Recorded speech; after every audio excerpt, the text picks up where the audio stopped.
Hi friends, झोमॅटोच्या cloud किचनवर आज आपण register कसं करायचं ते पाहणार आहोत। हे रजिस्ट्रेशन करून तुम्ही घर बसल्या क्लाउड किचन ऑपरेट करू शकता। त्यामुळे हा एक पार्ट टाइम किंवा फुल टाइम देखील बिझनेसचा चांगला ऑप्शन आहे। त्यासाठी सर्वप्रथम आपण गुगलवर झोमॅटो पार्टनर रजिस्ट्रेशन सर्च केलं आहे आणि जी फर्स्ट वेबसाईट आली आहे त्याच्यावर क्लिक केलेलं आहे। त्यानंतर रजिस्टर युअर रेस्टॉरंटवर क्लिक करायचं आहे। तर हा लॉगिनचा ऑप्शन आहे, पण तुम्ही जर न्यू अकाउंट क्रिएट करत असाल तर इथे न्यू टू झोमॅटोच्या बाजूला क्रिएट अकाउंटचा ऑप्शन आहे, त्याच्यावर आपल्याला क्लिक करायचं आहे। तर यासाठी आपल्याला इथे आपला फुल नेम आणि आपला ईमेल आयडी आपल्याला द्यायचा आहे। त्यानंतर इथे आपल्याला टर्म्स अँड कंडिशन्स वाचून त्याच्यावर आय ॲग्रीवर क्लिक करून क्रिएट अकाउंट करायचं आहे।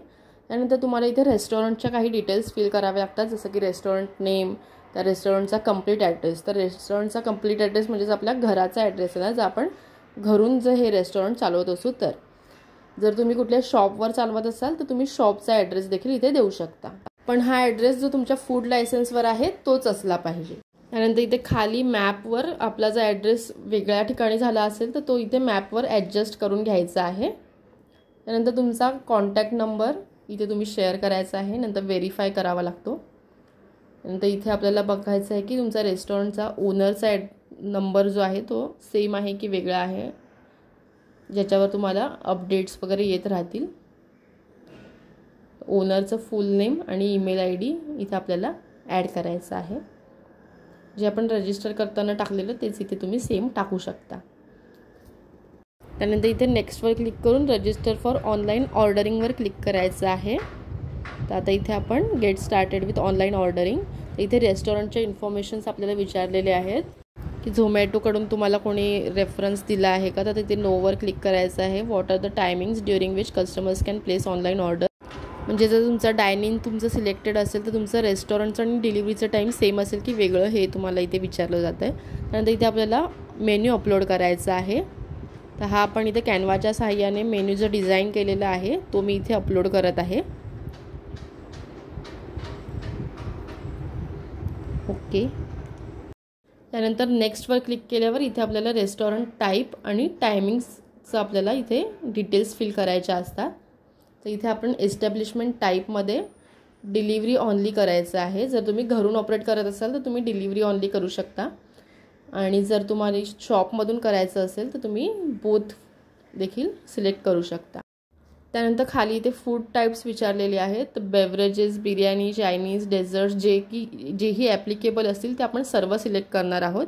त्यानंतर खाली आपल्याला ऑपरेशन आवर्स विचारलेले आहेत, तर तुम्ही ते वेगवेगळे सिलेक्ट करू शकता तुमच्या टायमिंगनुसार। जर सर्व डेजचं टायमिंग सेम असेल तर तुम्ही इथे वरती ॲड करू शकता, पण जर तुमचं मंडे टू संडेमध्ये एखाद्या दिवशी किंवा 2-4 दिवस टायमिंग वेगवेगळं असेल तर तुम्ही त्यानुसार इथे खाली सिलेक्ट करू शकता। हा बघा, इथे खाली ऑप्शन आहे वॉन्ट मोर ऑप्शन्सवाली, अप्लाय ॲडव्हान्स सेटिंग्समध्ये क्लिक करायचं आहे आणि इथे तुम्ही डेजनुसार वेगवेगळं टायमिंग सिलेक्ट करू शकता। त्यानंतर नेक्स्टवर क्लिक केल्यावर इथे आपल्याला रेस्टॉरंट इमेजेसमध्ये आपल्याला फोटोज अपलोड करायचे आहेत। इथे हे ऑप्शनल मेन्शन केलेलं आहे, पण तुम्ही नक्की यामध्ये फोटो ॲड करा, कारण जर तुम्ही फोटोज ॲड केले नाहीत तर परत ते रेस्टॉरंटवर ऑर्डर्स यायला थोडासा प्रॉब्लेम होतो। त्यामुळे एक छान दिसणारे असे ॲट्रॅक्टिव्ह दिसणारे असे फोटोज तुम्ही इथे ॲड करू शकता। तर त्यासाठी आपल्याला इथे फक्त ॲड फोटोजवर क्लिक करायचं आहे आणि एक वेगवेगळे छानसे असे फोटो अपलोड करायचे आहेत। जे पण तुम्ही मेन्यूमध्ये ॲड केलेले आहेत त्यानुसार तुम्ही वेगवेगळे डिशचे फोटो ॲड करू शकता।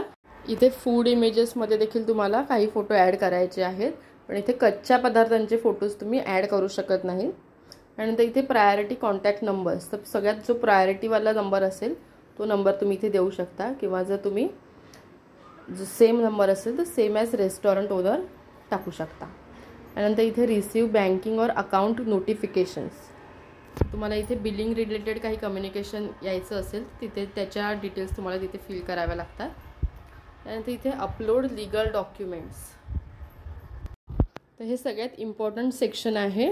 जर तुमचं इथे काही डिटेल्स चुकीच्या गेल्यात तर तुमचं ऑनबोर्डिंगची प्रोसेस आहे ती डिले होईल। इथे त्यांनी सांगितलेल्या फॉर्मॅटमध्येच पॅन कार्ड आपल्याला अपलोड करायचं आहे. त्यानंतर खाली इथे GST इन्फॉर्मेशन, जर तुमचा टर्नओव्हर 12 लाखच्या वर असेल तरच तुम्हाला इथे येस करायचं आहे, अदरवाईज नो करायचं आहे. नंतर तिथे ॲक्सेप्ट करायचे आहे टर्म्स अँड कंडिशन्स. आणि इथे तुमचं फूड लायसन्स तुम्हाला अपलोड करायचं आहे. त्याची इथे सर्टिफिकेट नंबर आणि त्याची एक्सपायरी डेट देखील इथे मेन्शन करायची आहे. नंतर इथे आपल्याला बँक डिटेल्स द्यायचे आहेत, तुमचा बँकचा अकाउंट नंबर, अकाउंट टाईप आणि त्यानंतर इथे IFSC कोड तुम्हाला अपलोड करून नेक्स्टवर क्लिक करायचं आहे. तर आता इथे लास्ट पार्टमध्ये झोमॅटोचे चार्जेस दाखवलेले आहेत. तर इथे 1 टाईम ऑनबोर्डिंग फीज आहे 999. त्यानंतर सर्व्हिस चार्जेससाठी इथे फर्स्ट 30 डेज आपल्याला फ्रीमध्ये असतं, कोणतेही सर्व्हिस चार्जेस लागत नाहीत. पण 30 डेज नंतर आपल्याला 9% सर्व्हिस चार्जेस आणि डिलिव्हरी चार्जेस असणार 18 रुपीज पर किलोमीटर. तर ते ॲप्रॉक्स तुम्ही 30% तुम्ही पकडू शकता आणि त्यानुसार तुम्ही तुमच्या मेनूमध्ये तुमचे चार्जेस लावू शकता. यानंतर इथे आपल्याला SMS येतो नंबरवर. आपण जेव्हा इथे क्लिक करतो सेंडवर, तेव्हा ते आपल्या रेस्टॉरंटच्या नंबरवर तुम्हाला एक SMS येईल. तिथे तुम्हाला कॉन्ट्रॅक्ट ॲक्सेप्ट करावं लागतं आणि त्यानंतर तुमची ही झोमॅटोची ऑनबोर्डिंग प्रोसेस कंप्लीट होते. आणि जर तुम्हाला फूड लायसन्सची प्रोसेस माहिती नसेल तर त्याचा व्हिडिओ देखील मी बनवलेला आहे, त्याचे लिंक मी तुम्हाला डिस्क्रिप्शन बॉक्समध्ये देईल. कॉन्ट्रॅक्ट ॲक्सेप्ट केल्यानंतर तुम्हाला झोमॅटोकडून ट्रेनिंग देखील येईल, ॲप वगैरे कसं यूज करायचं ते कंप्लीट झाल्यानंतर तुमची ऑनबोर्डिंग प्रोसेस कंप्लीट होईल आणि ॲप्रॉक्स 7 डेजमध्ये तुम्हाला झोमॅटोकडून कम्युनिकेशन येईल. Thank you for watching.